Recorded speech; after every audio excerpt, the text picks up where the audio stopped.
जुदि रायजोआव जौगानाय लाबोनोब्ला सोलायनाय लाबोनोब्ला जों खौसे जानानै बेबाराव बिजेपिनि फामि बिबारखौ बुरलुंबुथुर दैमायाव गोजाव होथारनांगोन अब्लासो इयुन जोलैनि लाइमोनफोरखौ बिथा होनो हागोन आरो जेब्लासिम बिजेपिया दिसपुराव थागोन अब्लासिम रायजोआव जौनि गलानि अनजिमाया बांलांबाय थागोन आरो बे बाथ्राखौ राजखान्थि रावजों थोंजों बिजेपि दोलोखौ थांखिना बाथ्रा बुंदों रायजो कंग्रेसनि आफादगिरि भूपेन बरा बिथाङा বিজেপিক আমি সকলোৱে মিলি বিজেপিৰ পদুম ফুল ব্ৰহ্মপুত্ৰৰ পানীত উটুৱাবই লাগিব যেতিয়ালৈকে বিজেপি দিছপুৰত থাকিব মদৰ দোকানৰ সংখ্যা বাঢ়িব নিবনুৱাৰ সংখ্যা বাঢ়িব आरो बुंबावोदि लाइमोनफोरनि बेखार जेंनानि अनजिमायाबो बारायगोन होनना लोगोसे कांग्रेसनि आफादगिरि भूपेन बरा बिथाङा बुंबावोदि बिजेपि सरकारा 2000 फरायसालि बन्द खालामनानै 2000 जौनि दखान खुलियो बेयावनो मिथिदि सोलोंथाइ गोनां फरायसाफोरनो साख्रि होनो हायैयाव जौ गला खुलिनानै जौजों गफबहोना दोननायनि मोनसे षड्यन्त्र होनना लोगोसे बिजेपि दोलोआ दाबि दमखि होनानै सरकार सालायनो सानदों नाथाय बिजेपिनि बे सिमाङा जानो हानाय नङा बेखौ गोख्रों बाथ्राजों बुंथिदों बिथां भूपेन बराया निश्चितভাৱে যদি অসমৰ ৰাইজৰ অৰ্থনৈতিক বিকাশ হ'বলৈ হয় অসমৰ ভৱিষ্যত প্ৰজন্মক যদি আমি আত্মনিৰ্ভৰশীল কৰিবলৈ হয় তে বিজেপিক আমি সকলোৱে মিলি বিজেপিৰ পদুম ফুল ব্ৰহ্মপুত্ৰৰ পানীত উটুৱাবই লাগিব যেতিয়ালৈকে বিজেপি দিছপুৰত থাকিব মদৰ দোকানৰ সংখ্যা বাঢ়িব নিবনুৱাৰ সংখ্যা বাঢ়িব তেওঁলোকৰ লক্ষ্য কি যে যিখিনি উচ্চ শিক্ষিত নিবনুৱা চাকৰি দিব নোৱাৰে গতিকে গাঁৱে গাঁৱে উলিয়াই গলিয়ে মদৰ দোকান খুলি এনেকুৱা চৰকাৰ আগতে কেতিয়াবা শুনিছিলে নেকি যে এবছৰত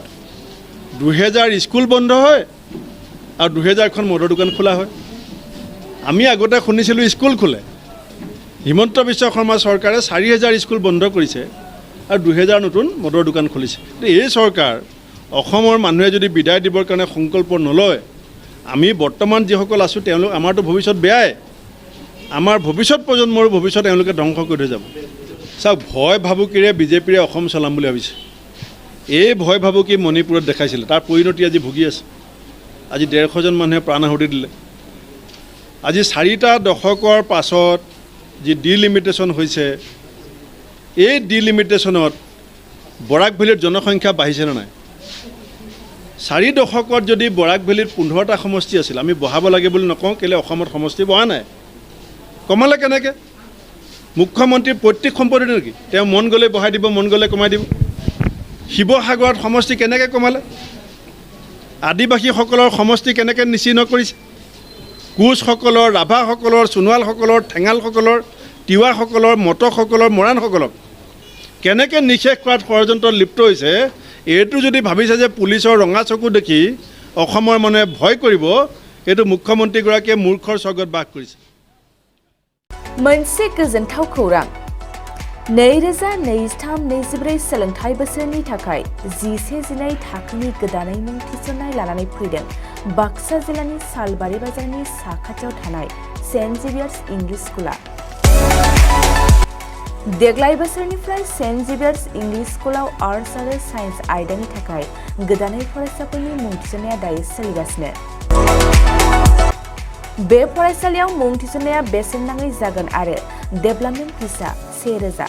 दानफ्रोमबो टिउसन फिसा 1500 रांखौ फरायसानिफ्राय लानाय जागोन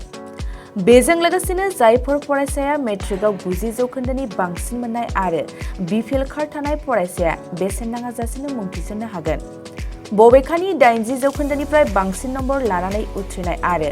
बिपिएल कार्ड थानाय फरायसाफ्रा मुं थिसननायाव 50 जौखोन्दो फ्रि जागोन बेबादिनो 19 जौखोन्दो लानानै उथ्रिसारनाय आरो बिपिएल कार्ड थानाय फरायसाफोरनो रेहाय होनाय जादों लोगोसे बे फरायसालियाव फरायसाफोरनि थाखाय हस्टेलनि खाबुबो दं गोसो गोनां फरायसाफ्रा सेन्ट जेभियार्स इंलिश स्कुलाव 11-12 थाखोनि गोदानै मुं थिसननायनि बागै आबुं बाथ्राखौ मिथिनोब्ला नैबे मबाइल नम्बर 9954427791 आव थोंजों सुलाद लानो हागोन